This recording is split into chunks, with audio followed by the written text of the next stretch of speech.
objective consequence of the collapse of a huge country and complex geopolitical transformations be resolved. By the way, I think that the Russian Soviet Union, this was connected with the position of the then leadership of Russia, will get rid of any ideological confrontation in the hope that now, when everything is over with communism, there will be brotherhood. No, nothing like that. There are other factors here, geopolitical interests, and it turned out that ideological contradictions have nothing to do with it. How can they be resolved in a polycentric world? Yes, and how would the situation in Ukraine be resolved? I think that if there was a multipolarity, its different poles would try to adjust the situation around the Ukrainian conflict, which is called on itself, to those potential zones of tension, breakdowns that exist in their own regions, and then the collective decision would be much more responsible and weighted. The basis of the adjustment would be the understanding that all participants in this difficult situation have their own interests. They are justified by objective and subjective circumstances, and they cannot be ignored. The aspiration of all countries to ensure the security of development is legal. This naturally applies to Ukraine, Russia, and all our neighbors. It is the states of the region that should have the main say in the creation of a regional system, and it is they who have the maximum chance to agree on an acceptable interaction model for all, because it directly concerns them. This is their life interest. For other countries, this situation in Ukraine is a map in a different, much larger game, and in their own game. And, as a rule, it is not even related to the specific problems of the country in general, in this case, this particular country and the countries involved in the conflict. This is just a reason and a way to solve their geopolitical tasks, to expand the control zone and to make a little money in the war. So they came to us, to the threshold of the NATO infrastructure.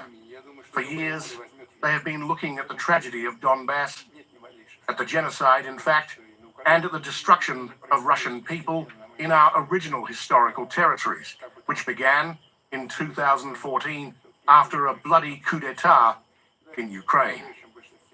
Contrasting this behavior, which Europe and the United States have been demonstrating until recently under the current administration, is the behavior of the world's majority. They refuse to take someone's side. They really seek to help establish a just world. We are grateful to all the states that have made sincere efforts over the past few years to find a way out of this situation. These are our partners, the founders of BRICS, China, India, Brazil, UAE, Belarus, and by the way, North Korea. These are our friends in the Arab Islamic world as a whole, primarily Saudi Arabia, the United Arab Emirates, Qatar, Egypt, Turkey, Iran, Serbia, Hungary, Slovakia, in Europe, and many other countries, African and Latin American. Unfortunately, we have not yet been able to stop the hostilities, but the response lies not with the majority for the fact that we have not been able to stop them, but with the minority, primarily in Europe, which is constantly escalating the conflict. In my opinion, there is no other goal for today. Nevertheless, I think that goodwill will prevail. And in this sense, there is no doubt. I think that changes are taking place in Ukraine as well. Gradually, we see this. No matter how people are brainwashed, changes are taking place in the public consciousness and in the vast majority of countries in the world. In fact, the phenomenon of the world majority. Want to hear a sweet deal? Put savings in your China Bank deposit account and you'll get air miles, cash rebates, and e-vouchers. I'll do you one better. Spend using your China Bank credit card and you'll get air miles, cash rebates, and e-vouchers. This is the China Bank Ultra Rewards. Get the best of both cards. Saving comes with so much perks. Oh, please. Spending gets you that too. So either way, I'm rewarded, right? Yes. Save or spend. ultra rewarded. Because we're focused on you, enjoy the best of both cards with China Bank Ultra Rewards. A deposit account and a credit card. It's a debit and credit card. It's a credit and debit card. Enjoy the best of both cards.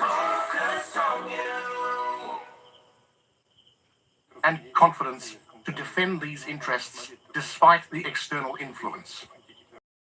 Promoting and defending their own interests, they are ready to work with their partners, that is, to convert international relations, diplomacy, integration into the source of their growth, progress, and development. Relations within the world, majority are a prototype of political practices that are necessary and effective in a polycentric world. This is pragmatism and realism, the rejection of block philosophy, the absence of rigid assigned obligations to someone, models where there are senior and junior partners. Finally, the ability to combine interests which are not always coincidental, but mostly do not contradict each other. The absence of antagonism becomes the main principle. Now, a new wave of actual decolonization is gaining strength. When former colonies, understanding statehood in addition to statehood, gain political, economic, cultural, and worldview sovereignty. In this context, another anniversary is significant. We have just celebrated the 80th anniversary of the United Nations. This is not only the most representative universal political structure of the world. This is a symbol of the spirit of cooperation, alliance, even a combat brotherhood that helped in the first half of the last century to unite efforts to fight the most terrible evil in history, merciless machines of extermination and enslavement.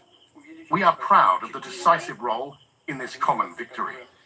The victory over Nazism belongs, of course, to the Soviet Union. We just need to look at the number of victims, all the participants of the anti-Hitler coalition, and everything will immediately become clear. That's all. The UN is, of course, a legacy of victory in World War II, the most successful experience of the creation of an international organization in which it is possible to solve pressing world problems. Now, you can often hear that the UN system is paralyzed and is in crisis. This has become a commonplace. Some even claim that it has come to life.